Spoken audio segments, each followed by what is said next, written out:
พี่น้องไปซื้อมือ2 ถุงนะซื้อมาตอนแม่มีซื้อคนกำลังกินอยู่พี่น้องถ้าคนกินก็ยังไปหาเลาะอีกมันก็น้ำโหลดมันก็น้ำโหลดมันร้องเพลงร้องมันคือเพียงแซ่บมาละ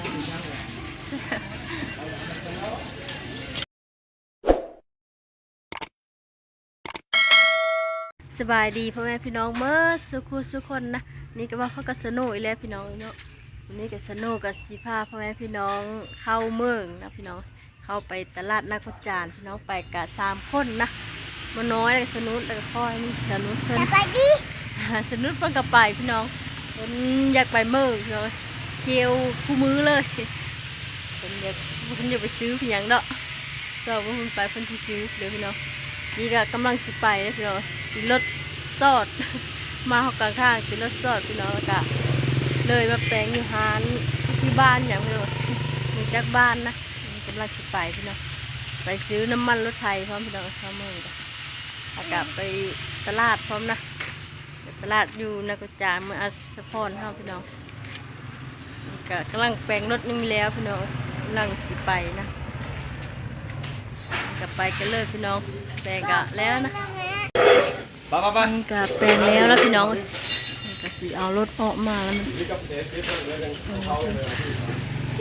นน้ำตาลกูได้เลยนะเดี๋ยวมันยางใกล้เขากูแล้ววักจะท้องจะได้ขึ้นนี่ก็เรียบร้อยแล้วพี่น้องขึ้นได้ขึ้นรถแล้วพี่น้องถ้าเอาเงินทอนพี่น้อง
น้อยเพิ่นได้จอดรถนี่พี่น้องเพิ่นสิได้ไปลงทะเบียนโทรศัพท์นะเพิ่นเติมเงินโทรศัพท์พี่น้องลงทะเบียนเติมรายเดือนพี่น้องคอยกระสีเข้าตลาดก้นกับสนุกพี่น้องกำลังย่างเข้าตลาดกับสนุกพี่น้อง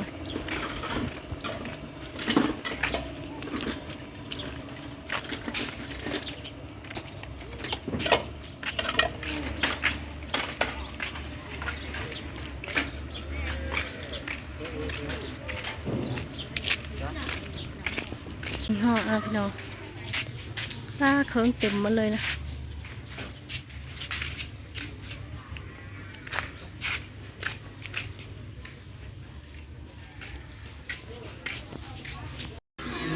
นี่พี่น้องตลาดกันนะ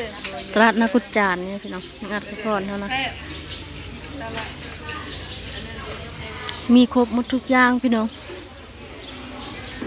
รถพลเลาะอยู่พี่น้อง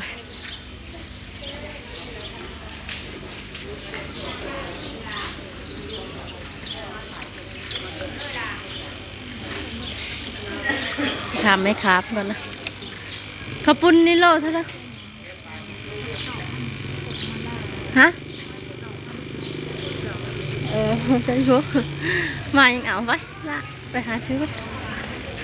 ถ้าผมพุ่งก็คอยมาได้ครับว่า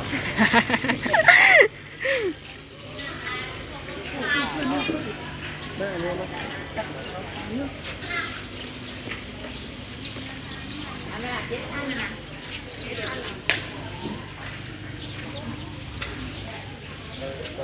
มีซิลี่ขนมพร้อมพี่น้อง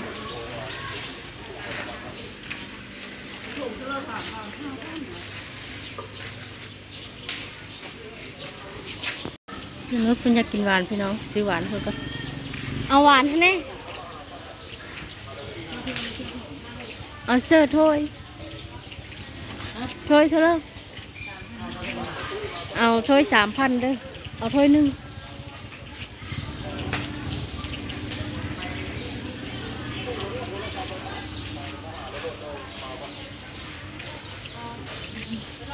มีทั้งหวานทั้งกระปุ้นพี่น้อง นี่พี่น้องหวานจ้ะนี่คนกะได้กินแล้วนะ ขนมเลยเอาเถอะบ้าง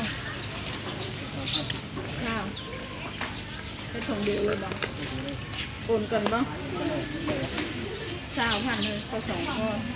แซ่บละ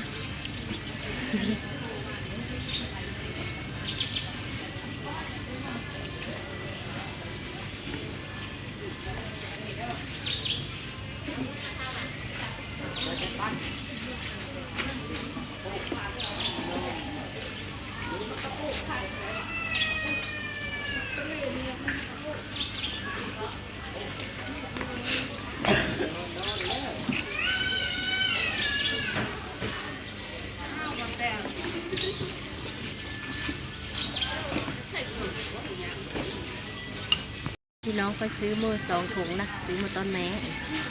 นี่ซื้อคนกำลังกินอยู่พี่น้องถ้าคนกินก็ยังสิไปหาเลาะอีก มันก็น้ำโหลดมันก็น้ำโหลดมันร้องเพลงร้องแล้วมันคือกับเสียง แซ่บปะล่ะกำลังน้อยเพิ่นกำลังกินหวานพี่น้องค่อยมาซื้อตำมะคุ้งก่อน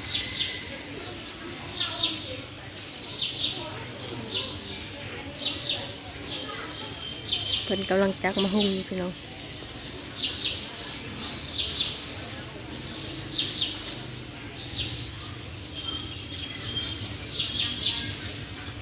มีทุกอย่างเลย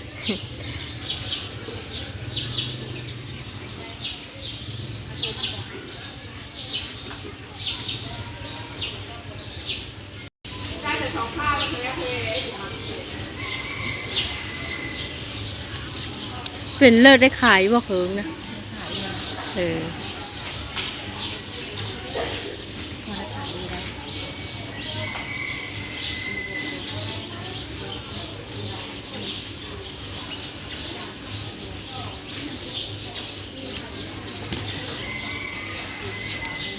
มันจะแซ่บหมดทุกอย่างเลยพี่น้องปิ้งไก่ปิ้งหยังก็มีพี่น้อง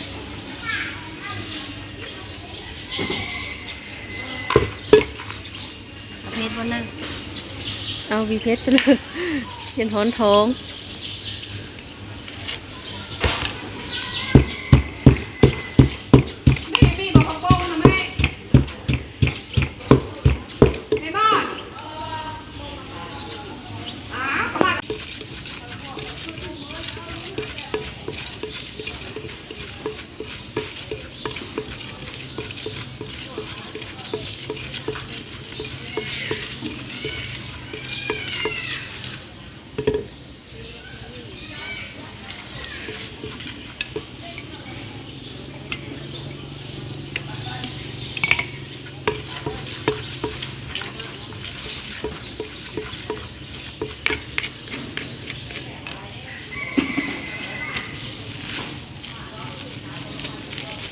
จะตักใส่ถุงแล้วพี่น้อง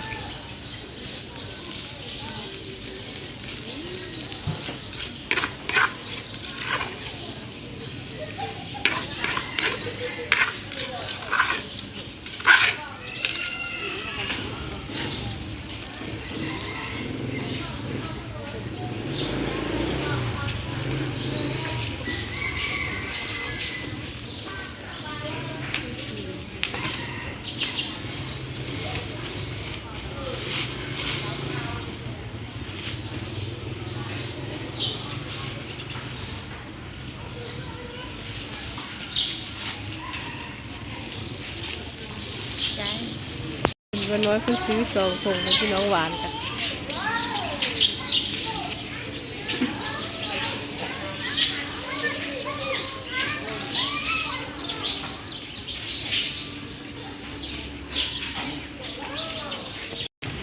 เดี๋ยวซื้อข้าวปุ้นมาพันก่อนพี่น้องซื้อ10 พันพี่น้อง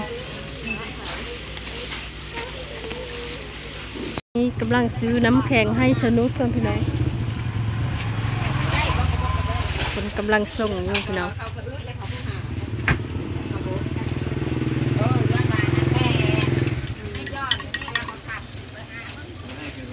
ภาพยู่เหรอเดี๋ยวนี้เราก็ไม่ได้อันนั้น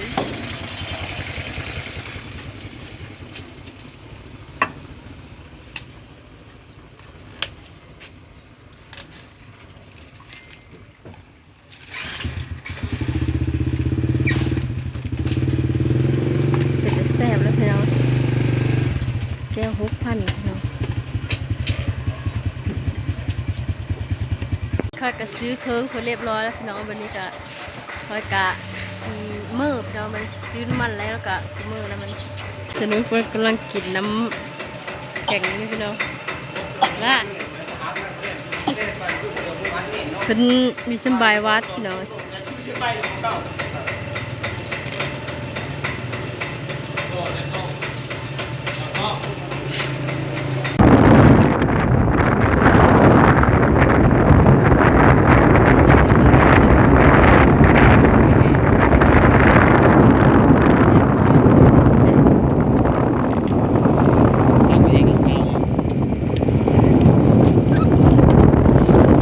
นี่คอยกะมาหอนไฮนะพี่น้องนี่คอยกะเฮอแม่คอยตำข้าวปุ้นคอยซื้อมาพี่น้องนี่มากันสนุกคนก็เอาขนมไปอายเพิ่นกินนี่ แกะได้เลย ซูเปอร์ปิ่นปะลงลามันเฮได้ล่ะไปนั่งกินอยู่โต๊ะผู้ขนมเพิ่นกาพี่น้องเอ้ยสนุกเพิ่นซื้อกับเป็นตะแซ่บเลยไอ้นั่งกินอยู่โต๊ะผู้คนละ2 พ่อวันนี้พอเด้ผู้ไปพอเพิ่นพี่น้อง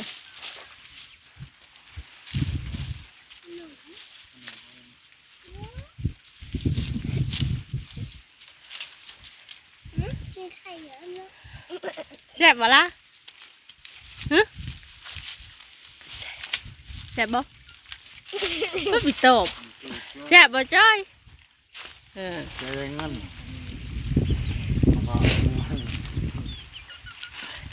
นี่พี่น้องจะแซ่บนี่แม่คอยกำลังตำพี่น้องกระปุ้นกะซื้อมาโลนึงพี่น้อง10,000 กีบ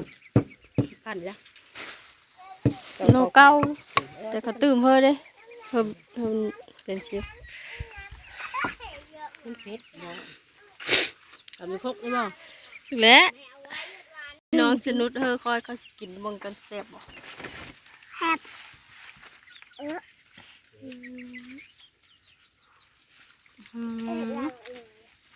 เหนียวแซ่บหน่อยคุณดูนี่กูก็เลือกมันขึ้นใต้เบียใต้ร้านกูกล้วยฮัก เหลือมาพักนี่พี่น้องของเธอไง เชื่อหัวนั่นกันเนาะ เดี๋ยวเขาจะดินนะละ เจ้าเด็กเจ้าควายเด็ก นี่พี่น้องของเธอนะ เจ้ามุดควายเฮ้ย ล้างปุ้นก่อน มุด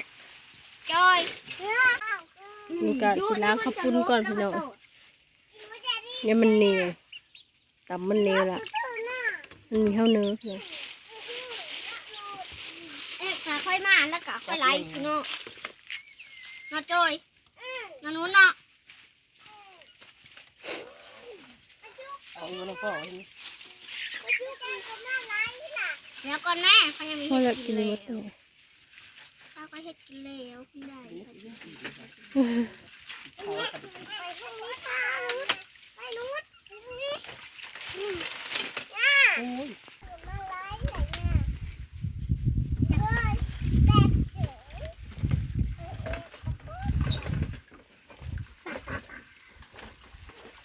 เราจะใส่เพีย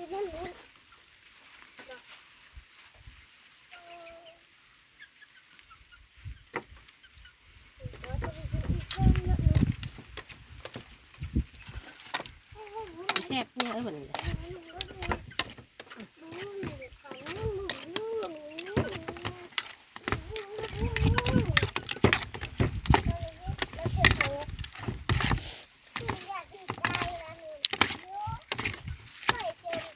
ไม่กินก็ได้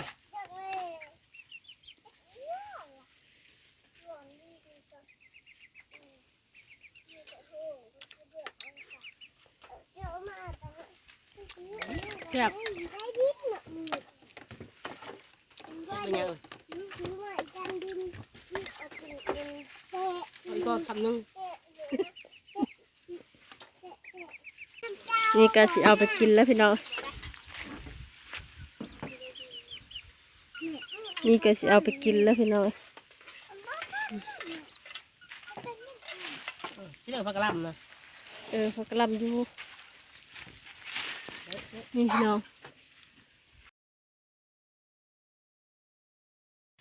มาพี่น้องมากินตำข้าวปุ้นน้ำกันเขาซื้อมาแตะเมื่อพี่น้อง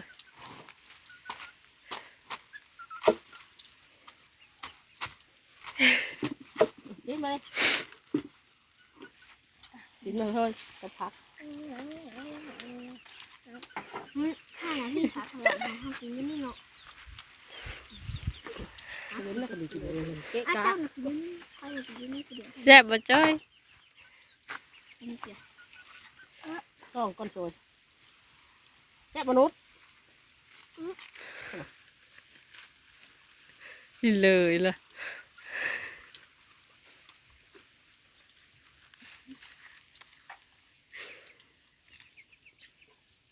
จะกินทำเนื้อน่ะทำเยอะ ยังข้าวคืน แบบว่าหันหลังจะไม่เงินก้อยยัง เอามือเอาพี่น้อง ก้อย เอาบ่งไว้เนี่ย เยอะไม่เอาดึงแบบไม่นอก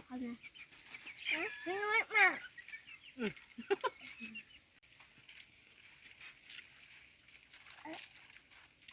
เฮ้ยก็จุดจ้าเขาทำเนื้อเราเนื้อเป็นบีบมะนาวอ่ะหนักจังเลยเนื้อที่เนื้อเงินจังกระแซบไปทำอีกละ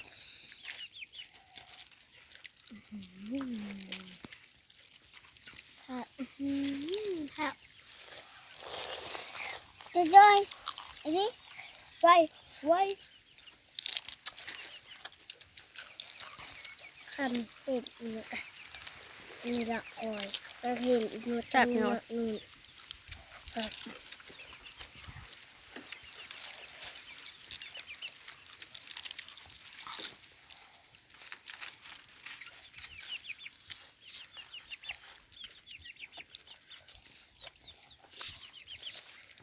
มันเป็นหัวอีโมยเลยเนาะตำเจ้าตำไปตำมาโคกเตะโหลด แก่เออก็ถึงแก่เคยยัง อีโมตำที่เพื่อหันน่ะตำไปตำมาเร็วแล้วนะและ ขอตัวกินตำข้าวปุ้นกันเลยทุกคนกินอิ่มแล้วพี่น้องเอ้ยยัง3 คนนี่ และทำจะนี่นวดทำจะนี่ใหญ่ ก็กินอิ่มแล้วทุกคน โอ้ ยัง3 คนนี่ยังมีอิ่มว่าเขากินกันเป็นแต่แซ่บเลยแซ่บบ่ล่ะจะนุกคนเพชรพี่น้อง มาหำเพิ่นบ่เพชรมาหำ เนี่ยเท่ แต่ยากับสนุกไปอิ่มยังมาหำผู้เดียวเพิ่นวันนี้ อย่ามากินข้าว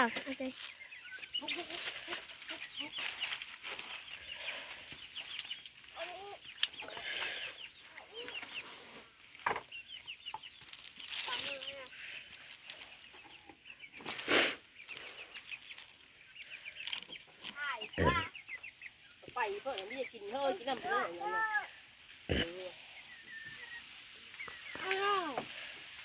เออ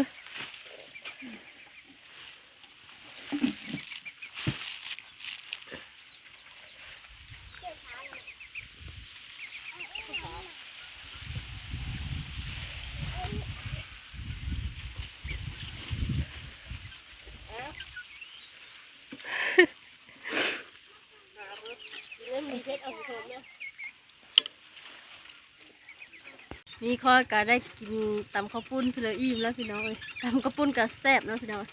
นี่ข้าวตำก็แซ่บอยู่นะนี่ค่อยก็สิลงไปเฮ็ดเวะต่อพี่น้อง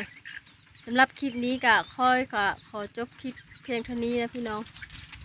ขอขอบใจที่ติดตามนะครับส้มคลิปหน้าพบกันใหม่บาย